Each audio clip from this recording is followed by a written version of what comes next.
ఇది వచ్చేసి సరత్త అది ఈస్ట్ మామిడిపల్లి లోపల ఒక గల్లీ రోడ్ ఇది.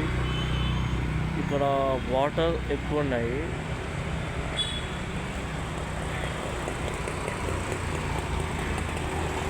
ఒక గల్లీలో ఇట్లా చాలా ర్యాష్గా వెళ్తున్నారు. వాటర్ ఉన్న తెలిసి కూడా చాలా ర్యాష్గా వెళ్తున్నారు. పబ్లిక్కి ఏమీ తెలియట్లేదు ఎలా వెళ్ళాలి అని.